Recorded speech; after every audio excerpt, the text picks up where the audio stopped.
ውጣው ተቀበሉ ካለቻቸው 5 ደቂቃ 10 ደቂቃ ወጥተው አይቀበሉ ደንዝዘዋል። ወጥተው በሩ ላይ እንደ ጅብራ ነው የሚቆሙ። ጠቅላላ በአረብ ሀገር ላላችሁ ይሄ መልእክት ለእናንተ ነው ማለት ነው። በጣም ወሳኝ መረጃ ነው ዛሬ የምነግራችሁ። የትም እንዳትሄዱ እስከ መጨረሻው ድረስ ተከታተሉ። ቪዲዮውን ደግሞ ላይክ ማድረጋችሁን እንዳትረሱ፣ ለሁሉም እንዲደርስ ማለት ነው። አንዲት እህታችን ከሞት አፋፍ ተመልሳለች። ለዚህ የዳረጋት መንስኤ ምንድን ነው? እንደዚሁም ወንድማችን ሰላማችሁ ይብዛ የተረፈረፍ እያልኩኝ ዛሬ እንግዲህ ይዤላችሁ የመጣሁት ወንድማችን ያስተላልፈው መልእክት አለ። ቪዲዮን ማስገባላችሁ ይሆናል። እንደዚሁም ደግሞ በአረብ ቤት ሆናችሁ በተለይ ደግሞ ቢላ ቤት ውስጥ የምትሰሩ ልጆች ከፍተኛ ጥንቃቄ አድርጉ ማለት ነው። እንግዲህ በመጀመሪያ ወንድማችን ወደ ተናገረው ነገር እመለሳለሁና ቪላ ቤት የምትሰሩ እህቶች ደግሞ ሰዎቻችሁ ሲሳፈሩ አሁን የሚሳፈሩበት ሰዓት ነውና ሲሳፈሩ የትም ቦታ ሲሄዱ እባካችሁ ከፍተኛ ጥንቃቄ አድርጎ አንዲት እህታችን ከሞት አፋፍን የተመለሰችው ማለት ነው። ምንድነው እሱን የምነግራችሁናል። ዝርዝሩን ወንድማችን ወደ ተናገረው እመለሳለሁኝ። እንግዲህ ወንድማችን በተናገረው ዙሪያ ሁላችሁም እስቲ የራሳችሁን ሀሳብ ስጡ። ምን አለ ወንድማችን ዘርዘር አድርጌ የምነግራችሁ ይሆናል ማለት ነው። መግቢያው ላይ እንግዲህ ያያችሁት ወንድማችን የተናገረው ነገር ረዘም ያለ ቪዲዮ ነውና ቀንጨብ አድርጌ ነው ያመጣሁላችሁ። ምን እያለ ነው? በመዳም ቤት የምትሰሩ እህቶቼ እባካችሁ አንድ ቤት ችክል ብላችሁ አትስሩ። ወጣ ወጣ በሉ፣ ይንፈስባችሁ፣ ቤት ቀይሩ። እኔ የምሰራው ዲሊቨሪ ነው። በጣም ብዙ ሰራተኞችን አገኛለሁ። ፊሊፒን አገኛለሁ፣ ስሪላንካ አገኛለሁ፣ ኢትዮጵያውያንን አገኛለሁ እና የሚያደርጉትን ነገር ራሱ አያውቁም። እቃ ተቀበሉ ብለው ራሱ ውጭ ወጥተው በድንጋጤ ፈዘዋል፣ ደንዝዘዋል። ተቀበሉ ብሎ ሳይሆን አይናቸውን አፍጠው ምናምን ነው የሚቀሩት። እና መተት ተደርጎባቸው ነው ወይስ ምን ተደርጎባቸው ነው አላቅም። ያሉበት ሁኔታ በጣም ነው የሚያሳዝነው ብሎ በጣም ካዘነ በኋላ ግን ለአገሬ ልጆች የማስተላልፍላችሁ መልእክት ለኢትዮጵያውያን ግን በየትኛው መዳም ቤት ሲሰሩ እባካችሁ አንድ ቤት ዝም ብላችሁ አትቀመጡ። ቤት የቀያየራችሁ ስሩ። እንደዚሁም ደግሞ ወጣ ወጣ በሉ፣ ይንፈስባችሁ፣ አየር ተቀበሉ። ምክንያቱም ስትኖሩ ነው ሁሉም ነገር የሚኖረው። ከሌላችሁ ሁሉ ነገር ከንቱ ነውና ለራሳችሁ ባካችሁ ጊዜ ስጡ። አንድ ቀን ክልትው ማለት አለ፣ መቅረት አለ እና በጣም አዝን እየተናገረ ያለው የምሰራው ዲሊቨሪ ነው። በየቤቱ የማየው ነገር በጣም እያሳዘነኝ ነውና አንድ ቤት ቁጭ ብላችሁ አትስሩ የሚል መልእክት ነው ያስተላለፈው ማለት ነው። ሀሳቡን ትደግፉታላችሁ አትደግፉትም አላቅም። እኔ ግን እንደ ራሴ የእሱን ሀሳብ የምደግፈው ሀሳብ አለ ማለት ነው። ትክክል ነው። በጣም ብዙ ጊዜ አንድ ቤት ነው የምሰራው እኔ እና ወጣ ወጣ ብዬ ጓደኞችን ሳገኛቸው የሆነ ሌላ ዓለም ውስጥ የገባ ሁላ ነው የሚመስለኝ። የምሬ ነው የምላቸው። እረፍት ስወጣ እንደዚህ ብዙ ጊዜ አልወጣም፣ ቆይቼ ምናምን ነው የምወጣው እና ታደና ድንብር የሆነ እንዴት ብዬ ላስረዳችሁ፣ የደረሰባችሁ ታውቁታላችሁ። ስቲል አሁን ራሱ ኢድ ለይቱ ወጥቼ ነበርና በቃ የሆነ አዲስ ነገር ነው የሚመስላችሁ። እኔ በአመት በምናምን በ6 ወር ነው ረፍት የሚወጣው። እንደዚህ እኔ እችላለሁ በየወር መውጣት፣ ግን አልወጣም ቶሎና ልጁ የተናገረው ንግግር ስቲል ለእኔ ሁላ እስኪመስለኝ ድረስ ነው የታየኝ። አዎ ቶሎ ስትወጡ ምንም የተለየ ነገር የለም፣ አክስት የለም፣ አጎት የለም፣ አንጋት ሄዳላችሁ።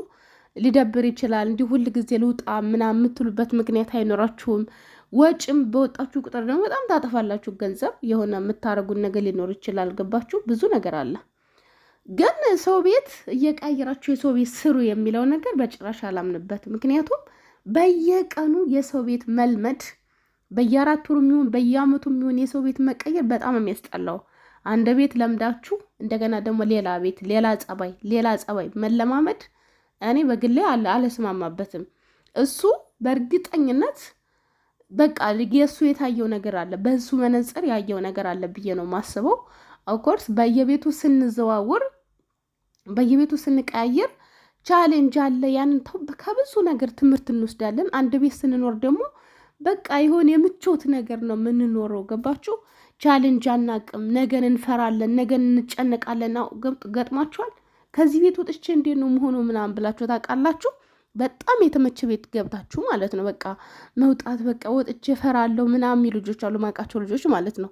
ከዚህ ቤት ከወጣሁ ምን ሆናለሁ? ግን በየቤቱ መቀያየሩ ከሆነ በጣም ጀግና ሰውን የምትሆኑት። ፍራቻ የሚባል በውስጣችሁ አያድርም። በቃ ኖርማል ነገር ነው ሁሉም ነገር ለእናንተ ማለት ነው። እና አነጋገሩ የሆነ እቀበለዋለሁ፣ ግን ደግሞ በየቤቱ መቀያየር አንደኛ ብር ራሱ አትይዙም። በየቤቱ ስትቀያይሩ ማለት ነው። ስራ ስትቀይሩ ወር ሊሆን ይችላል፣ 2 ወር ሊሆን ይችላል። ረፍት ትወጣላችሁ፣ ስራ ትፈታላችሁ። ስራ በፈታችሁ ቁጥር ደግሞ በጣም ብዙ ወጪ አለ እና በጣም ከባድ ነው ብዬ ነው የማስበው በየሰው ቤት መቀያየር። ይሄ እኔ የግል ሀሳቤ ነው። አንድ ቤት ውስጥ ግን እየሰራን ቶሎ ቶሎ ረፍት ቢያንስ 3 ወር ምናምን እየቆየን ራሳችንን አብዴት ብናደርግ በጣም አሪፍ ነው ብዬ ነው የማስበው ማለት ነው። እኔ ብዙ በራሴ ላይ ያየሁትን ለውጥ ስላየሁ ነው የምነግራችሁ እናንተን እና እረፍት ብንወጣ ነገሮችን ብናይ ሰው እንዴት እየኖረ ነው ያለውን ነገር እየወጣን ብናይና ራሳችንን ብናነጻጽር ማለት እኔ እንደዚህ ነኝ።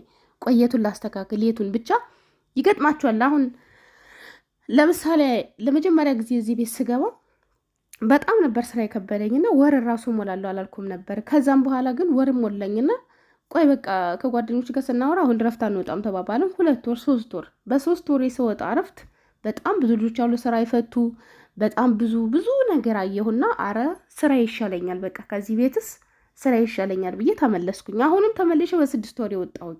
አሁንም ስወጣ ቆይ ቤቱን አይችልም ጣስቲ ምን አዲስ ነገር አለኛ ቤት ብዬ ቤቱን ነበር ላይ የወጣሁት። አሁንም ስወጣ አረ ስራ ይሻለኛል አልኩኝ። ኦፍኮርስ እዚያ ስራ ቦታ እኮ መሮኝ ምናምን ነገር በቃ መቀየር ፈልጋለሁ ብዬ ነበር ወደ ቤት ሄድኩት ማለት ነው። ቤትም ስሄድ ግን ነው ስራ ይሻላል የሚል ነገር ውስጥ ያሳደረብኝ። የሆነ ራሴን ሁሉ ጊዜ አብዴት ስታደርጉ ደስ ይላል።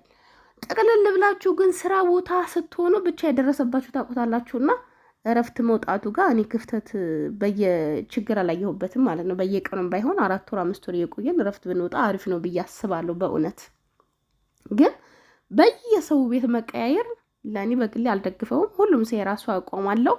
የእኔ አቋም ይሄ ነው ማለት ነው። እንግዲህ እናንተ ደግሞ የራሳችሁን ሀሳብ ስጡ። የእኔ ሀሳብ ግን ይህንን ይመስላል። ሌላው ነገር አንዲት እህታችን እንግዲህ ሳውዲ አረቢያ ላይ በጣም በሚያሳዝን ሁኔታ ከሞት አፋፍ መዳኗን ተርፈናል ማለት ነው። ምንድነው የገጠማት? ሰዎቹ ለሽርሽር ወደ ሌላ ሀገር ሄደው እሷ ሽንት ቤት እንግዲህ ማንም የለም ሀገር አማን ብላ ሻወር ቤት ትገባለች መንሸፍ ምናምን ይዛ ማለት ነው። ከዚያ እዚያ ገብታ በሩን ከቆለፈች በኋላ በሩ ተቆልፎባት አልከፈትልሽ ብሏት እዚያው ሽንት ቤት 2 ቀን ካደረች በኋላ በሁለተኛው ቀን እንግዲህ ግቢ ውስጥ አትክልት ምናምን የሚያጠጣው ልጅ ደርሶላት እሱ ነው ያዳናት ማለት ነው። ከሞት ያዳናት። እዚያ መስኮቱን እየደበደበች እባካችሁ ድረሱልኝ እያለች 2 ቀን ያለ ምግብ ያለ ምንም ነገር ልሷን ይዛ አልገባችም ወደ ሽንት ቤት። ማንም የለም ታጥቤ እወጣለሁ ውጭ ለብሳለሁ ብላ ማለት ነው።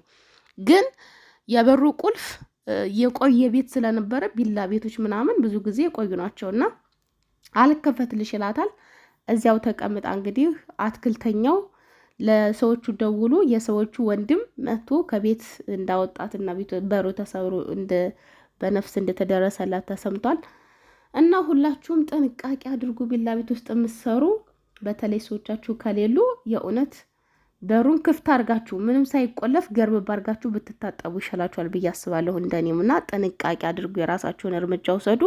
ብዙ ጊዜ የቆየ ቤት ብቻ ሳይሆን ኖርማል ቤት ራሱ ያልቃል።